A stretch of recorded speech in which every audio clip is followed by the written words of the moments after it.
Oke, shalom pagi Bapak Ibu. Shalom. Kita boleh ada lagi di minggu yang baru. Kita boleh bersekutu lagi. Dan saya percaya sepanjang hari kemarin kita boleh menikmati, ada yang boleh kita ikuti. Dan hari ini kita boleh lagi bersekutu melalui Zoom setiap pagi. Terus bertumbuh bersama-sama di dalam pengenalan akan Tuhan, melalui kita boleh belajar bersama-sama firman Tuhan. Kita akan mulai persekutuan kita pagi hari ini. Kita menenangkan hati, jiwa dan pikiran kita. Bapa, kami bersyukur, kami berterima kasih kepadamu pagi hari ini. Kalau kami boleh ada sebagaimana kami ada di minggu yang baru, kami bersyukur kami boleh mengawali di dalam persekutuan, di dalam Engkau Tuhan. Kami percaya biarlah apa yang kami lakukan itu boleh menyukakan hati-Mu, dan itu boleh membuat kami semakin hari semakin kuat. Kami boleh bertumbuh bersama-sama di dalam pengenalan akan Tuhan, sehingga kami menjadi umat yang kuat dan bertindak hari-hari ini. Karena kami menyadari kami butuh Engkau setiap waktu, setiap saat dalam hidup kami. Sebab itu kami mau terus memiliki hati yang haus dan lapar akan Engkau Tuhan, sehingga Engkau terus memuaskan hidup kami.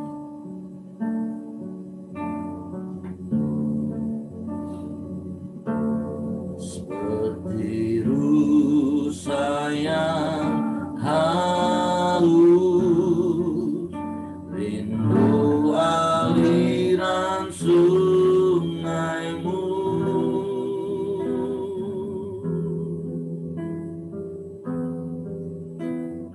Begitu tak tahan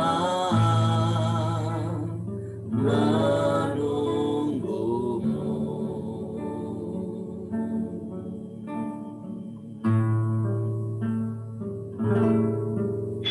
Bagai tanah geram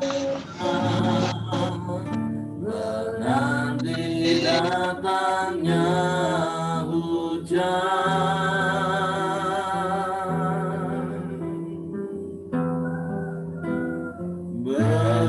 begitupun jiwaku, Tuhan. Sekali lagi mari katakan, seperti rusa yang rindu akan sungai-Mu. Seperti rusa yang haus,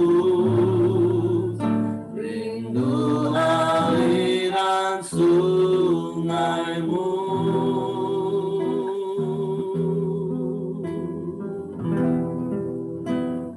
Hatiku tak tahan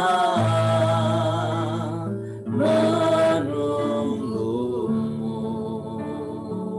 Bagai tanah yang gersang menanti hujan,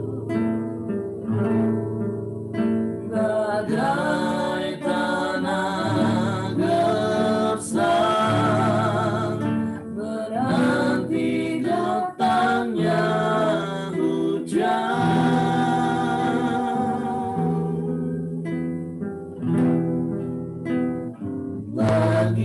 Begitupun jiwaku,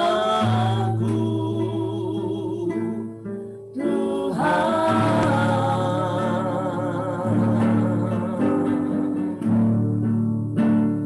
Hanya Engkau,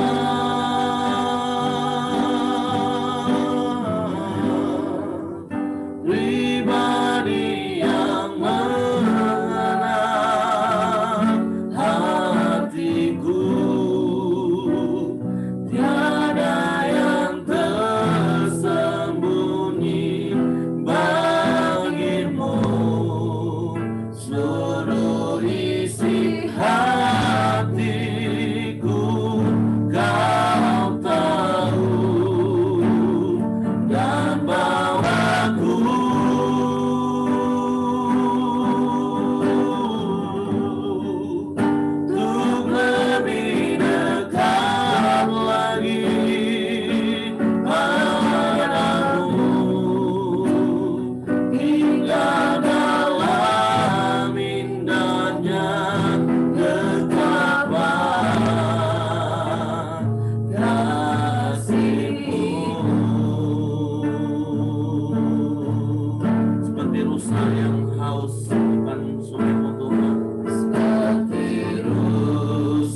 katakan hanya Engkau, hanya Engkau,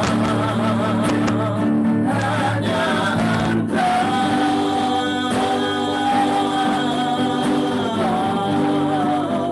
pribadi yang mengenal hatiku,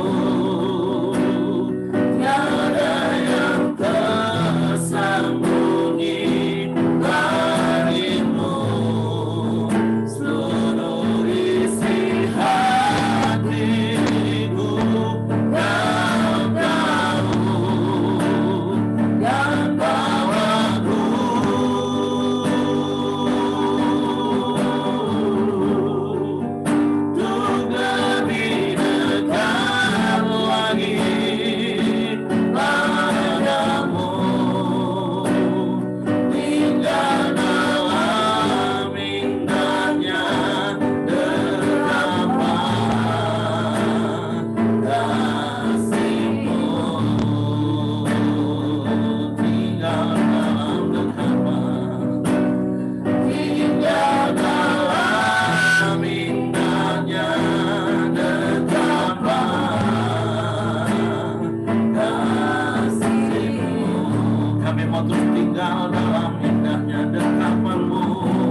hadirat-Mu Tuhan,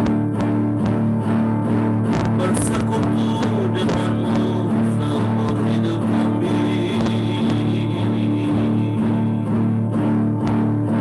Haleluya. Biarlah Roh-Mu yang ada di dalam kami. Yesus, Yesus, Yesus Tuhan.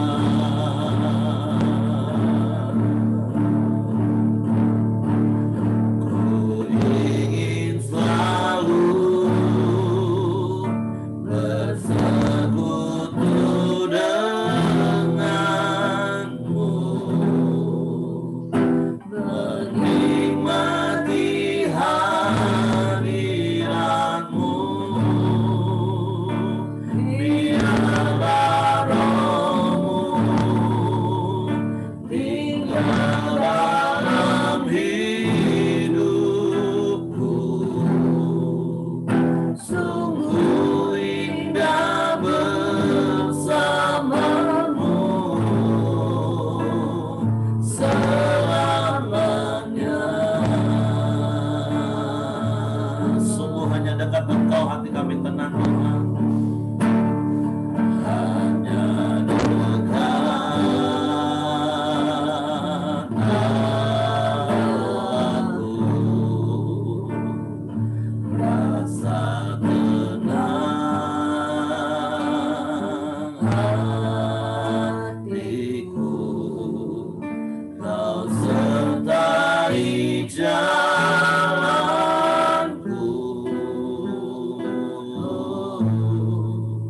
sepanjang hidupku. Hanya dekat padamu, hanya dekat padamu,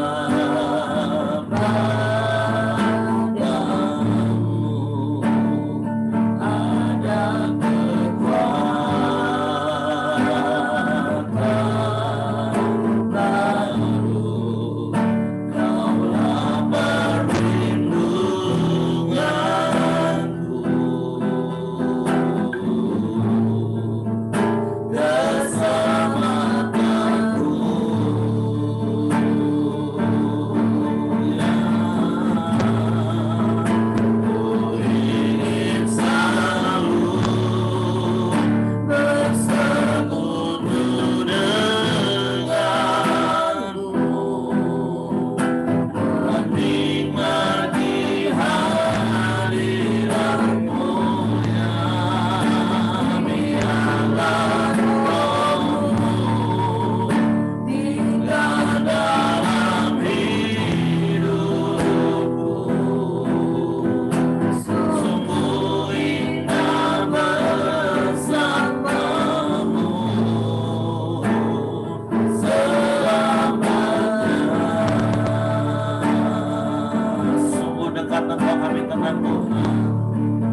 bersamamu.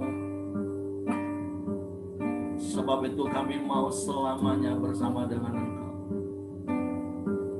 Sebab itu biarlah hati kami terus haus akan Engkau. Seperti rusa yang rindu akan aliran sungai, demikianlah hati kami mau terus rindu dan haus akan Engkau. Karena sungguh hanya Engkaulah yang dapat memuaskan hasrat hati kami, hasrat jiwa kami. Bukan perkara-perkara dunia yang hanya memuaskan dengan semu, hanya dapat memuaskan sementara. Tapi hanya Engkau Tuhan yang menyertai hidup kami. Hanya Engkau Tuhan yang selalu ada bersama dengan kami. Sebab itu kami mau terus bersekutu dengan Engkau.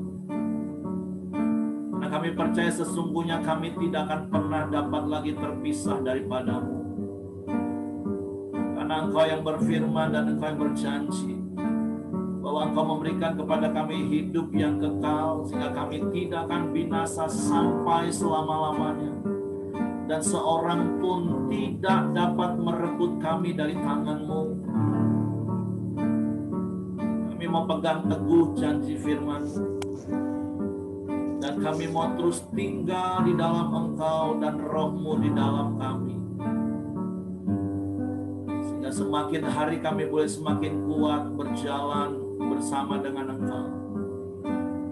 Berjalan di tengah-tengah dunia yang sekalipun ada banyak kesulitan, banyak kesukaran, banyak tantangan, banyak rintangan. Tapi sungguh bukan karena kuat gagah kami, tapi karena ada Roh-Mu yang luar biasa itu dalam hidup kami. Sebab itu biarlah kami terus mengerti kebenaran ini. Kami percaya kebenaran ini dan kami menjalani kebenaran ini. Sehingga hidup kami bukan lagi menjadi hidup yang diombang-ambingkan oleh keadaan dunia. Bukan lagi hidup yang penuh dengan kekhawatiran dan ketakutan. Karena kami tahu kepada siapa kami percaya. Dan kami tahu dan kami percaya Engkau Bapa yang setia bagi kami. Sebab itu kami bersyukur pagi hari ini. Kami mau siapkan hati kami lagi belajar kebenaran firman-Mu. Dan biarlah kebenaran firman-Mu memerdekakan hidup kami. Kami semakin hari semakin serupa dengan Engkau. Karena firman-Mu itu adalah pribadi-Mu, Tuhan. Urapi kami Roh Kudus untuk kami mengerti kebenaran firman. Untuk kami percaya kebenaran firman. Dan kami melakukan kebenaran firman. Di dalam nama Yesus Tuhan kami ucap syukur buat hari yang baru ini. Haleluya, haleluya, haleluya. Amin. Oke, shalom pagi semuanya. Karena hari Rebo Pak Santo ada perjalanan keluar kota, jadi jadwalnya tukar. Hari ini Pak Santo, besok saya, Rebo baru Hengki. Oke, silakan Pak Santo. Ya, shalom pagi semuanya. Ya, shalom. Mantap suara saya. Ya, Kyung-hee dulu bagi yang mungkin belum ketemu kemarin ya, Kyung-hee. Nah, pagi ini tentu kalau hari Senin kan borongan ini. Hari Minggu punya dan juga hari ini juga. Nah, hari ini kalau kita lihat itu berarti satu perikop ini. Matius 7, 1 sampai 5. Kemarin Minggu 1, 2, hari ini kan 3, 4, 5. Judul perikopnya hal menghakimi. Ya, saya akan bacakan untuk kita semua. Ayat pertama, jangan kamu menghakimi, supaya kamu tidak dihakimi. Karena dengan penghakiman yang kamu pakai untuk menghakimi, kamu akan dihakimi. Dan ukuran yang kamu pakai untuk mengukur akan diukurkan kepadamu. 3, mengapa engkau melihat selumbar di mata saudaramu, sedangkan balok di dalam matamu tidak engkau ketahui? Bagaimana engkau dapat berkata kepada saudaramu, biarlah aku mengeluarkan selumbar itu dari matamu, padahal ada balok di dalam matamu. Ayat 5, hai orang munafik, keluarkanlah dahulu balok dari matamu, maka engkau akan melihat dengan jelas untuk mengeluarkan selumbar itu dari mata saudaramu. Ya, firman hari ini memang sering terjadi saling menghakimi, ya, terutama di keluarga suami istri, ya. Akhirnya keluarga itu menjadi pengadilan, ya. Sebelum kita belajar pria sejati, 1, 2, 3, ya, sering kita melakukan seperti itu, ya. Bahkan terkadang sekarang juga sering melakukan, masih melakukan. Tapi hari ini jika kita mendengar firman, ya, yang sudah kita berulang-ulang kali kita baca, berulang-ulang kali juga sedang kita sampaikan, baik kepada di komsel, baik itu di ibadah atau di mimbar. Nah, untuk itu kita firman hanya bukan sekedar pengetahuan. Mungkin kita sudah banyak tahu firman ya di sini, grup ini. Saya percaya semua di grup ini sudah banyak tahu firman.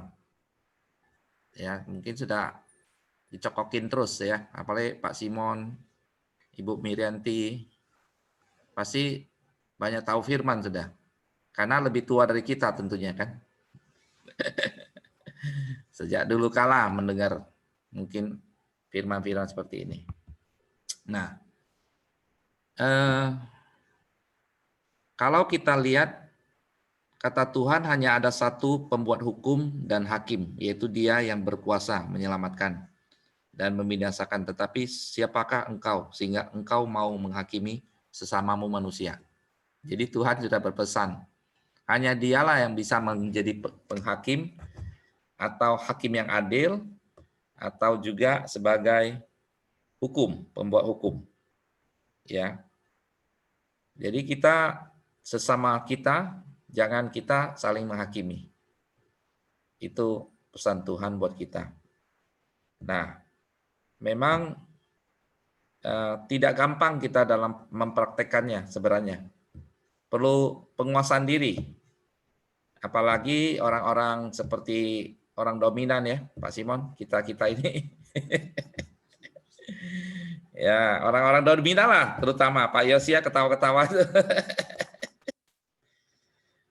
Kita ya hari-hari kita bertemu Pak biasanya di lapangan di apa? Ya mau kadang harus yang kita lakukan apakah itu kita menghakimi atau tidak mungkin juga kita harus belajar ya. Terkadang kan perlu ada ketegasan ya. Jadi mungkin kita harus bedakan ketegasan dengan penghakiman. Nanti mungkin ada yang bisa bantu kita bagaimana menjelaskan tentang ketegasan dan penghakiman supaya tidak kita bisa berjalan bersama-sama ya. Jadi pada hari ini perikop berikutnya adalah tentang balok ya. Memang kita sering melihat kesalahan lebih banyak di orang lain kepada mungkin buat keluarga, buat istri, dan juga orang-orang dekat terkadang juga ya yang sering ya kita hakimi. Kalau orang jauh ada tidak kenal kan tidak mungkin kan.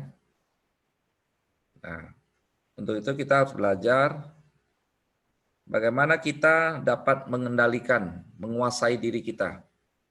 Sehingga kita tidak menjadi hakim buat orang lain. Karena sesungguhnya kan di negara kita ada hakim yang sudah ditetapkan oleh pemerintah. Sekalipun tidak bisa menjadi hakim yang adil buat kita. Tapi ya mari kita kembali kepada firman saja. Bagaimana nasihat Tuhan tentang penghakiman ini. Nah, sering juga kita mengajarkan ya seorang guru. Di dalam Yakobus 3 itu ada ayat 1 berkata begini. Saudara-saudaraku, janganlah banyak orang di antara kamu mau menjadi guru. Sebab kita tahu bahwa sebagai guru kita akan dihakimi menurut ukuran yang lebih berat. Jadi jangan kita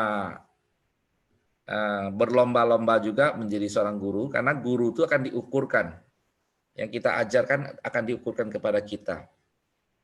Maka kalau kita menyampaikan firman, firman itu seperti pedang bermata dua. Ya, bukan hanya ke sana tapi ke sini juga kena. Saya ingat apa yang dikatakan oleh Pak Ishak Tulus, mengkhotbahkan apa yang kita hidupin atau menghidupi apa yang kita khotbahkan. Nah, itu sangat penting. Sebagai seorang pengajar tentunya juga melakukan apa yang diajarkan. Nah, mungkin dari saya hari ini seperti itu. Karena ini cukup panjang, ya ada 5 ayat. Saya percaya ini banyak orang, teman-teman di sini juga punya pengalaman tentang ini. Dan waktu kita berikan supaya banyak orang yang bisa share nanti. Sekian, terima kasih. Oke, silakan Pak Ramli. Oh ya, hari ini kan tentang apa ya? Tentang selumbar dan tentang balok. Ya, jadi seperti yang di video itu, dulu kita punya pengertian bahwa balok itu dosa besar, selumbar itu dosa kecil. Sebelum kita melihat kesalahan orang, kita introspeksi dulu. Jangan-jangan dosa kita lebih besar, gitu ya, seperti itu. Tapi kemudian pengajaran yang kita dengar membawa kita mengerti bahwa ternyata balok itu adalah soal sikap hati yang menghakimi. Sikap hati kita yang menghakimi. Kenapa dosa menghakimi itu selalu lebih besar daripada dosa atau kesalahan orang yang kita hakimi. Dosa menghakimi itu kan balok itu. Kesalahan orang adalah selumbar itu. Nah, mengapa demikian? Katanya karena menghakimi dan menghukum itu kan bagian Tuhan. Hanya Tuhan yang mampu menghakimi dan menghukum dengan adil. Kita tidak pernah mampu menghakimi dan menghukum dengan adil. Jadi kalau kita berusaha menghakimi dan menghukum orang lain, kita berdosa, bahkan dosanya besar, serius, daripada dosa orang yang mau kita kritik atau kita bangun, karena kita berusaha mengambil haknya Tuhan. Mengambil haknya Tuhan, menghakimi dan menghukum tersebut. Nah, jadi itu dosa menghakimi dianggap serius lebih besar daripada kesalahan atau dosa orang lain. Nah, kita dosa menghakimi itu menutupi mata kita seperti balok. Waktu kita berusaha mengkritik atau membangun orang lain, mengeluarkan selumbar di matanya, padahal mata kita tertutup balok oleh dosa penghakiman. Nah, yang terjadi justru sebaliknya kan? Justru sebaliknya, yaitu kita nggak bisa kan kalau mata kita tertutup, kemudian mencoba mengambil sesuatu yang halus di mata orang lain, bisa terjadi hal yang serius, bisa melukai mata orang itu. Gitu. Sehingga kan di dalam Lukas, di perikop yang sama tentang menghakimi, dikatakan seperti ini, bagaimana mungkin orang buta menuntun orang buta? Mereka dua akan jatuh ke dalam lubang. Gitu. Jadi ini penting sekali ya, kita praktekkan. Sering sekali gereja, komunitas, atau keluarga terjebak di dalam masalah ini. Kita ingin saling memulihkan, tapi dalam hati punya sikap hati menghakimi. Hasilnya adalah saling melukai. Dua-duanya terluka, sehingga jatuh ke dalam lubang. Jatuh dalam hal-hal yang lebih mengecewakan, lebih saling melukai.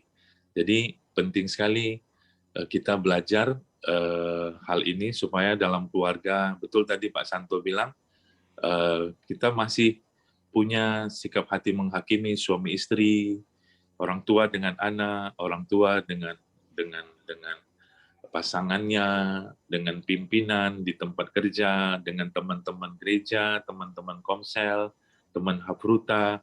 Kita ingin membangun, ingin mengkoreksi, tapi masih ada sikap hati menghakimi dalam diri kita. Poin yang kedua adalah kita belajar apakah kita termasuk orang yang sering menghakimi, sering secara spontan menghukum atau menilai, menghakimi orang lain. Kadang-kadang kita baru kenal orang, langsung kita hakimi. Ini wajahnya wajah keras ini. Ini wajahnya wajah nggak susah ini dibangun nih. Nah, padahal kita belum kenal orang itu.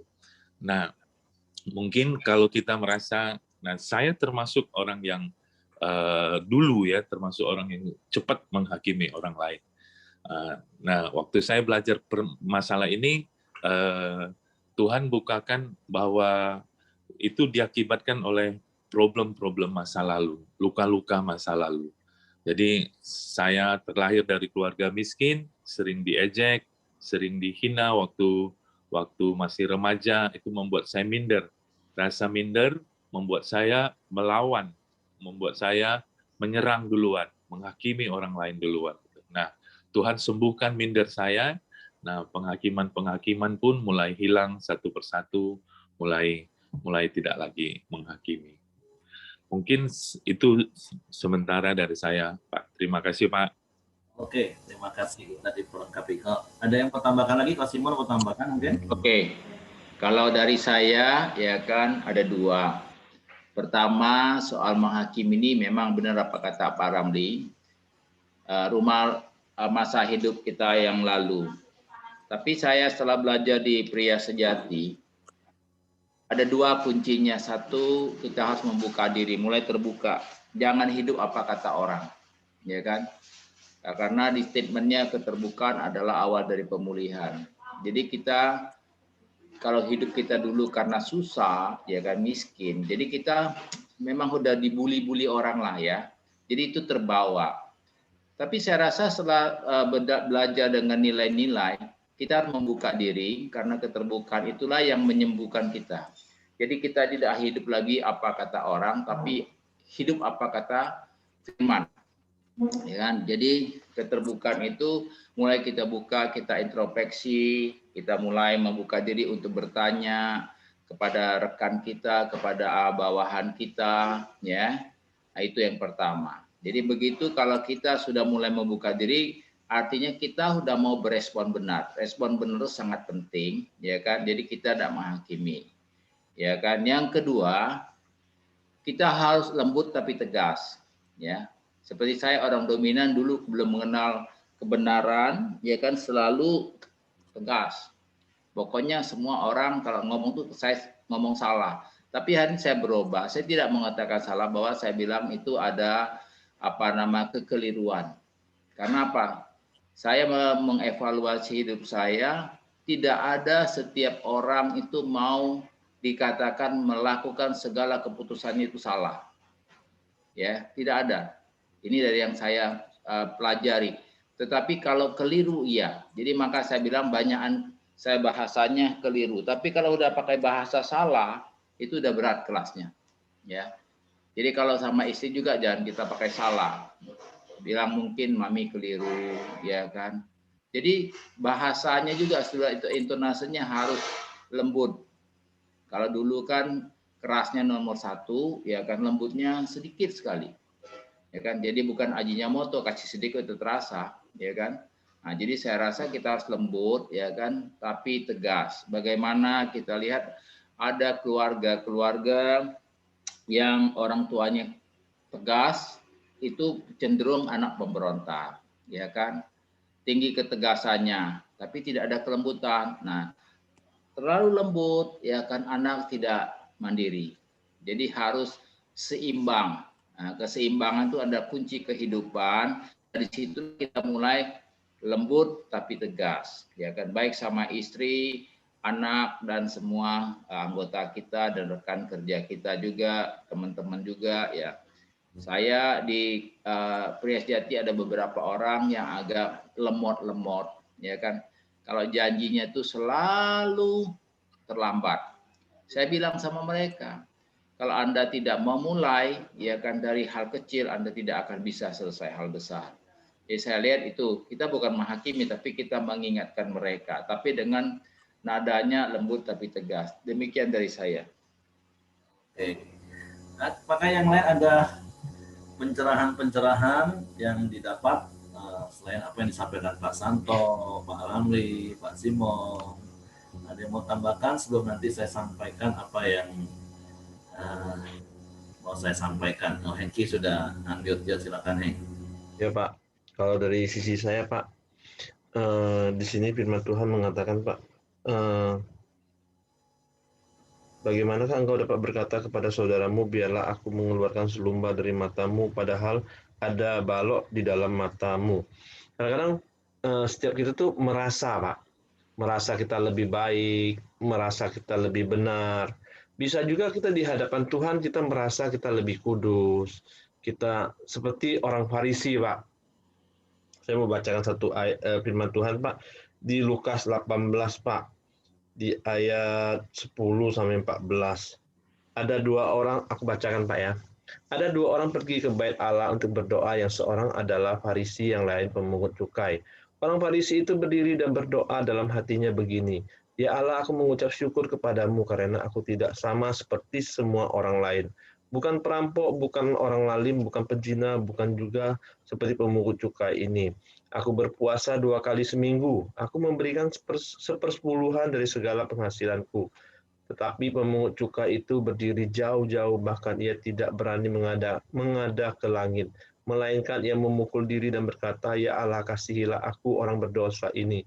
Aku berkata kepadamu, orang ini pulang ke rumahnya sebagai orang yang dibenarkan Allah, dan orang lain itu tidak. Sebab barang siapa meninggikan diri, ia akan direndahkan, dan barang siapa merendahkan diri, ia akan ditinggikan. Nah, Tuhan Yesus juga sesudah dia mengajarkan tentang Matius 7, dan dia di Lukas 18 ini dia mengajarkan juga, kalau kita tuh jangan selalu kadang merasa kita tuh lebih baik, merasa kita tuh lebih hebat. Tapi di hadapan Tuhan itu sama, kita juga mau belajar gitu loh. Dan juga Tuhan selalu memperhitungkan, bukan melihat apapun yang kita lakukan, tapi menilai dari hati kita loh Pak. Itu yang saya dapatkan Pak. Oke, Ya, sedikit Pak. Sekian. Kita semakin dilengkapi ya dari kebenaran-kebenaran firman Tuhan yang disampaikan oleh kita semua. Nah, betul. Jadi hal yang penting seperti yang Pak Ramli sampaikan tadi, hal yang pertama itu ini bicara tentang sikap hati. Nah, firman Tuhan saya percaya hal jangan menghakimi ini kita sudah tahu. Tapi tanpa sadar seringkali kita terjebak untuk saling menghakimi. Padahal firman Tuhan katakan sesungguhnya komunitas orang percaya, Filipi pasal 2 ayat 1 sampai 5, ayat 5 katakan di dalam hidupmu bersama hendaklah kamu menaruh pikiran dan perasaan Kristus. Nah, sehingga di ayat-ayat di awal harusnya ada saling nasihat. Nah, harusnya yang dibangun oleh orang percaya ketika hidup di dalam komunitas itu saling menasehati, saling menguatkan, saling meneguhkan, saling menghibur. Tapi tanpa sadar, gereja dan banyak orang Kristen justru nggak melakukan hal itu, justru saling menghakimi. Nah, karena itu ya tentu menjadi sesuatu yang ya bahasa saya tanpa sadar ya. Nah, kenapa tanpa sadar? Ya, poin pentingnya di ayat berikutnya seperti Hengki jelaskan tadi. Jadi, kenapa orang itu gampang menghakimi? Karena merasa lebih benar. Itulah balok mata. Balok yang ada di mata. Dia merasa lebih benar. Sehingga dia tanpa sadar menghakimi. Jadi menghakimi itu bukan hanya ketika kita mengeluarkan kata-kata. Ya, orang dominan, orang intim seperti Pak Santo bilang tadi, mungkin mereka lebih berani ceplos keluar. Nah, bukan berarti orang stabil, orang cermat nggak menghakimi loh. Ketika kita merasa lebih benar dari orang lain, baik itu terucap maupun tersimpan dalam hati dan pikiran kita, kita sudah dalam kategori kita menghakimi orang. Karena fondasi dasar kenapa kita ini sangat mudah menghakimi orang, karena kata kuncinya seperti Hengki bilang tadi, merasa lebih benar. Dan berkali-kali seperti Pak Ishak pernah sampaikan dan saya selalu ajar, lawan dari benar itu apa Bapak Ibu? Bukan salah. Merasa benar. Nah, apalagi merasa lebih benar. Karena dibandingkan kan seperti kuman dan balok. Perbandingannya sangat jauh. Jadi itu bukan hanya sekadar merasa benar, tapi merasa lebih benar. Nah, ketika kita punya sikap hati yang merasa lebih benar, itulah yang membuat kita tanpa sadar sangat mudah menghakimi. Sekali lagi, ada yang langsung berani nyeplos, itu orang dominan, orang intim. Tapi orang stabil, orang cermat, menghakimi tapi dalam hati dan pikirannya. Jadi jangan dipikir cuman orang dominan dan orang intim yang terbiasa menghakimi, dia kelepasan sehingga orang kemasukan. Orang stabil, orang cermat, itu kadang lebih detil merasa lebih benarnya. Nah, jadi Tuhan mengingatkan kita hari ini, jangan engkau pernah merasa lebih benar. Nah, kalaupun kita punya pengetahuan, harusnya yang kita bangun itu adalah gaya hidup saling menasehati, saling menguatkan. Nah, tapi pagi hari ini, saya mau mengajar sebuah kebenaran, dan itu yang saya praktek. Saya mau belajar seperti Yesus. Nah, bukankah kita semua juga mau seperti Yesus? Kita nyanyinya pun seperti Yesus, seperti Yesus. Nah, sekali lagi saya berulang-ulang katakan kita ini sedang belajar Matius 5-7. Itu kait-mengait satu dengan yang lain. Artinya kalau tadi kita merasa lebih benar, belum tentu orang itu lebih salah dari kita. Nah, tapi kalaupun orang itu benar-benar salah, firman Tuhan juga ajar kita untuk kita tidak menghakimi. Karena penghakiman itu hak Tuhan, kata Pak Ramli tadi. Nah, makanya saya belajar dari Yesus. Kalau kita baca di dalam Yohanes pasal yang ke-8, wanita yang dibawa oleh ahli Taurat dan orang-orang Farisi itu benar-benar salah. Nah, orang Farisi merasa lebih benar. Dan mereka merasa punya hak berdasarkan hukum Musa untuk menghukum wanita itu. Tapi dengan perkataan sederhana, Yesus katakan, oke, kalau gitu siapa di antara kalian yang nggak berdosa, silakan lebih dulu untuk melemparkan batu. Dan mereka tersadar, ternyata mereka nggak lebih benar dari perempuan itu sesungguhnya. Nah, tapi kita mau belajarnya kan bukan sama orang Farisi dan ahli Taurat yang sadar hari itu. Tapi kita kan mau belajarnya sekali lagi kepada Yesus.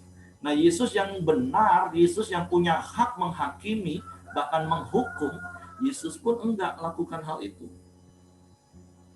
Bahkan kalau Bapak Ibu baca di Yohanes pasalnya yang ke-4, ketika Yesus bertemu dengan perempuan Samaria, ini prinsip kebenaran yang saya praktek. Ada satu ayat di situ dikatakan waktu Yesus katakan, dalam hal inilah engkau berkata benar. Yohanes 4 ayat 18. Saya baca saja mulai ayat 17. Kata perempuan itu, aku tidak mempunyai suami, kata Yesus kepadanya, tepat katamu, bahwa engkau tidak mempunyai suami. Sebab engkau sudah mempunyai 5 suami dan yang ada sekarang padamu bukanlah suamimu. Dalam hal inilah engkau berkata benar. Yesus nggak melihat perbuatan perempuan sundal yang jahat, penuh zina, penuh kotor. Tapi Yesus melihat dalam hal inilah. Dalam apa? Dalam kejujuran. Nah, ini sikap hati yang saya bangun terus. Daripada saya sibuk melihat kesalahan orang, saya selalu belajar berusaha untuk melihat titik kebaikan orang. Sekalipun itu cuma kecil. Walaupun tadi firman Tuhan ingatkan, seringkali kita ini lebih mudah melihat kesalahan orang daripada mengingat-ingat kebaikan orang. Kenapa? Karena sikap hati kita ini merasa lebih benar dari orang lain. Itu yang seringkali membuat kita gampang menghakimi. Tapi hari ini, yuk kita next level.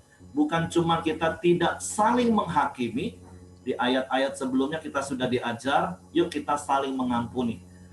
Artinya, bahkan ketika kita melihat benar-benar saudara kita itu salah, kita nggak menghakimi. Karena hukum kita adalah hukum kasih, hukum mengampuni. Kita harus saling menasehati, saling menegur. Yang seperti Pak Simon tadi katakan, tegas tapi lembut. Nah, jadi hari ini yuk belajar sikap hati kita dibaharui terus. Ketika kita merasa lebih benar, cepat minta ampun. Sama seperti ayat-ayat yang firman Tuhan tadi Hengki sampaikan.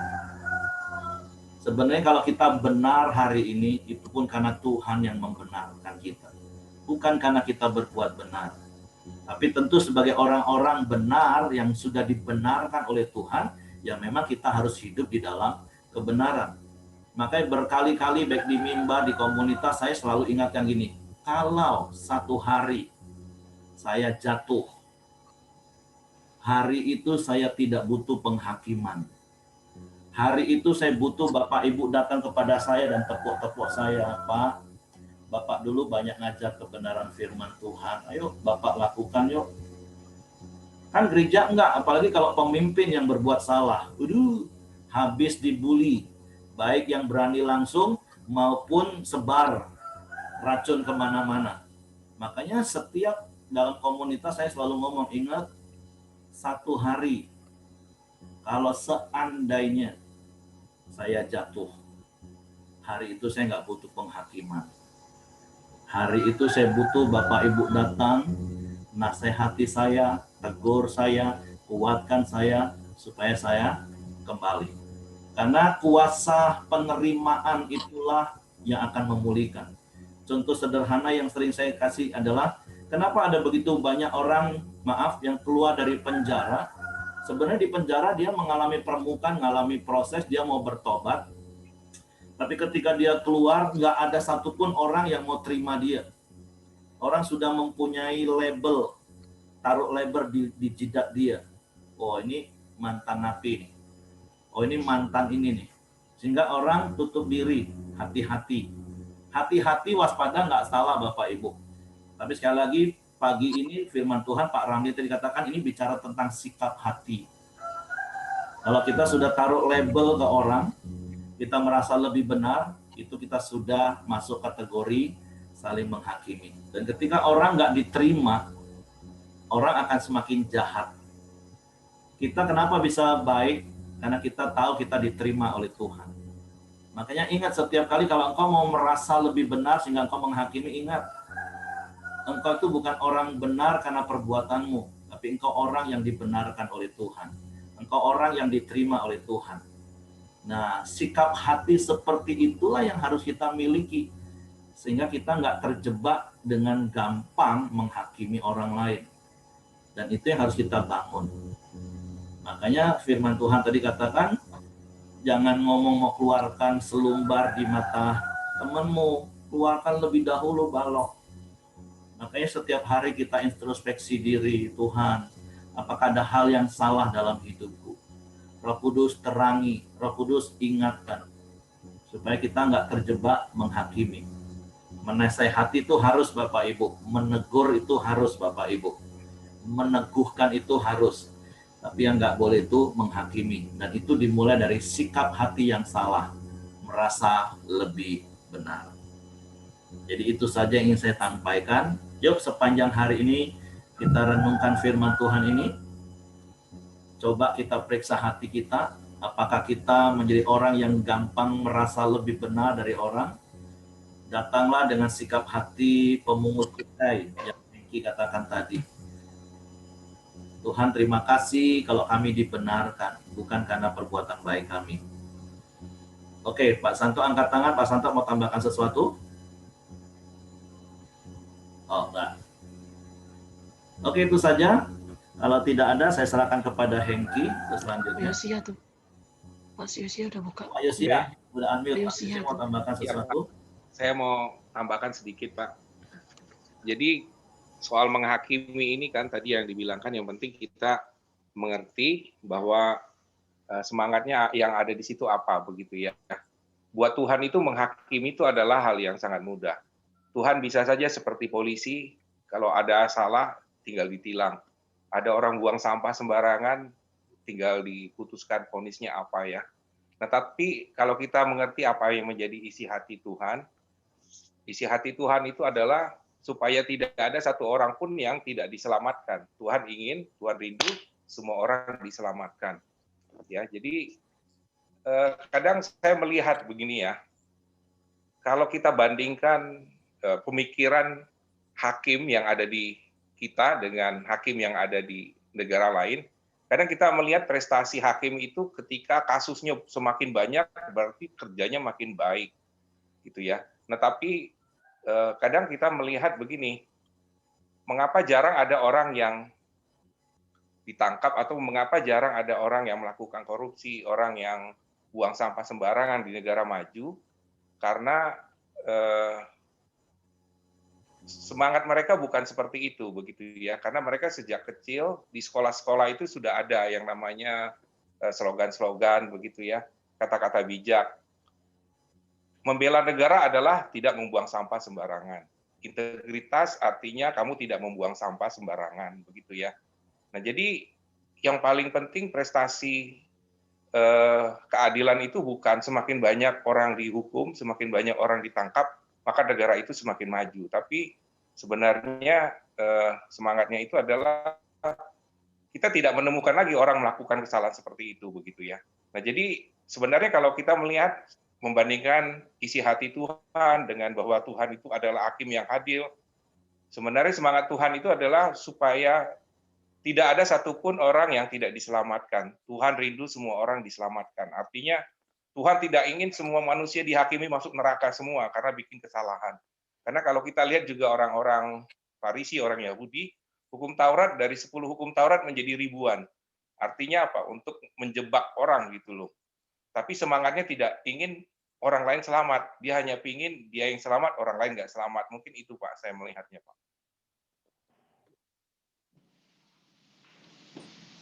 Ya, oke, silakan Heng. Oke, kita satukan hati dalam doa.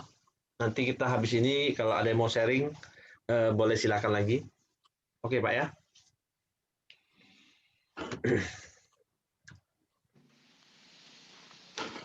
Kita bersatu dalam doa. Bapa yang baik, kami bersyukur di pagi hari ini ya Tuhan. Biarlah setiap kami sehati dan sepakat Tuhan. Kami berdoa, kami memohon kepada Engkau ya Bapa. Biarlah Engkau sumber pertolongan kami Tuhan. Engkau sumber pengharapan di dalam hidup setiap kami ya Bapa. Terima kasih ya Tuhan Yesus. Di pagi hari ini kami berdoa buat Albert ya Tuhan. Biarlah kuasa kesembuhan-Mu tercurah buat Albert Tuhan. Biarlah Tuhan menyembuhkan sakit stroke dan ginjalnya ya Bapa. Dan kami juga berdoa Tuhan terus memberikan Albert hikmat Tuhan untuk menjaga pola makan Tuhan, untuk bergairah dalam berolahraga juga ya Tuhan. Tuhan, biarlah Tuhan menolong Albert ya Bapa. Tuhan sembuhkan Albert Tuhan. Kami serahkan Albert dan juga mamanya yang senantiasa menjaga dan juga merawat Albert Tuhan juga berkati ya Bapa. Terima kasih ya Tuhan, kami juga berdoa buat anak Ibu Mirianti ya Tuhan, Buyung Christian Tuhan yang sebagai pilot saat ini yang dirumahkan Tuhan. Kami berdoa, biarlah Tuhan buka jalan, biarlah Tuhan terus memberikan jalan yang terbaik supaya dia mendapatkan pekerjaan yang terbaik di maskapai penerbangan ya Tuhan. Tuhan, biarlah Tuhan tolong Tuhan. Tuhan berikan hikmat kemana anak-Mu ini Tuhan harus berjalan ya Tuhan. Kami percaya Tuhan, Engkau terus ada dalam kehidupan Buyung Christian ini ya Tuhan. Kami serahkan kehidupannya ke bawah tangan kuasa-Mu dan juga buat orang tuanya, Ibu Merianti dan suami juga Tuhan berkati ya Bapa. Terima kasih, kami juga berdoa buat Koko Lydia Tuhan, yang saat ini terjerat kasus narkoba ya Bapa. Biarlah di dalam hari-hari ini Tuhan, dia juga mendapat keringanan ya Bapa, untuk menjalani hukumannya ya Bapa. Kami juga berdoa Tuhan buat keluarga besarnya Tuhan, buat mama dan juga setiap orang tuanya. Tuhan juga membuka jalan Tuhan, supaya setiap mereka juga mengenal kebenaran, mengenal Engkau sebagai satu-satunya Tuhan dalam hidup mereka ya Bapa. Dan juga Tuhan kami berdoa buat kokonya yang saat ini juga kesehatannya di asam uratnya Tuhan yang sangat parah Tuhan. Biarlah Tuhan sembuhkan di dalam nama Tuhan Yesus ya Bapa. Terima kasih, kami juga berdoa buat Ibu Riana Tuhan. Kami percaya Tuhan pertolongan-Mu selalu ada dalam Ibu Riana ini ya Tuhan.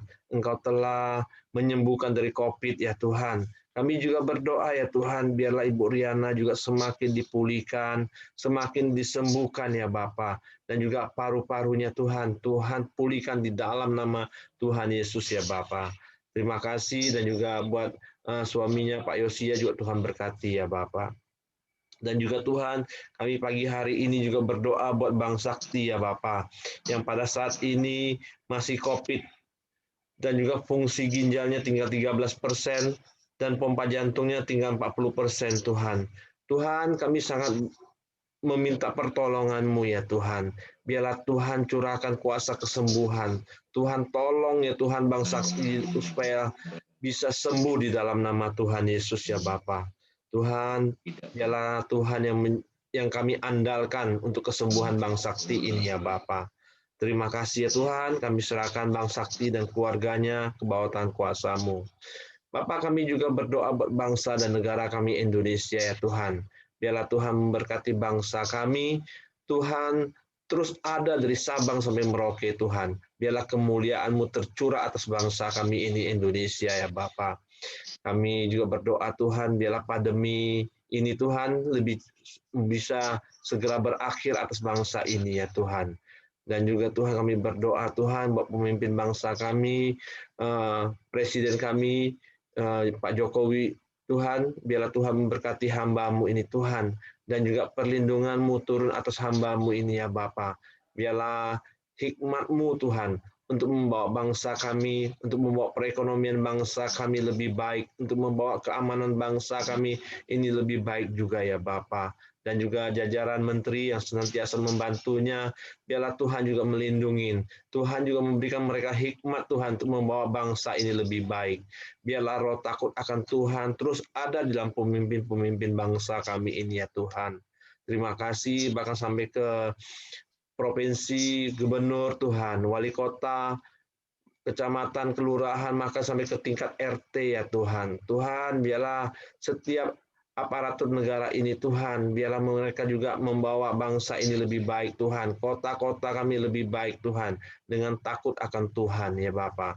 Terima kasih ya Tuhan, kami serahkan doa-doa kami ke bawah tangan kuasa-Mu. Kami persilakan Pak Simon tutup dalam doa. Ya, pada pagi yang indah Tuhan, kami sudah datang, kami bersekutu dengan Engkau. Kami merasakan hari lepas hari penyertaan Tuhan, urapan Tuhan, dan pimpinan Tuhan di dalam setiap hidup kami. Khususnya semua jemaat, semua orang yang percaya Tuhan, Engkau adakan perbedaan antara orang yang sudah mengikut Engkau dan percaya kepada Engkau dengan orang yang belum percaya kepadamu. Karena pengharapan kami tidak akan sia-sia. Kami sudah menyampai seluruh isi doa, permohonan yang sudah dinaikkan Tuhan. Biarlah Engkau Allah yang selalu mendengar dan Allah yang selalu menjawab semua doa-doa kebutuhan jemaat-Mu.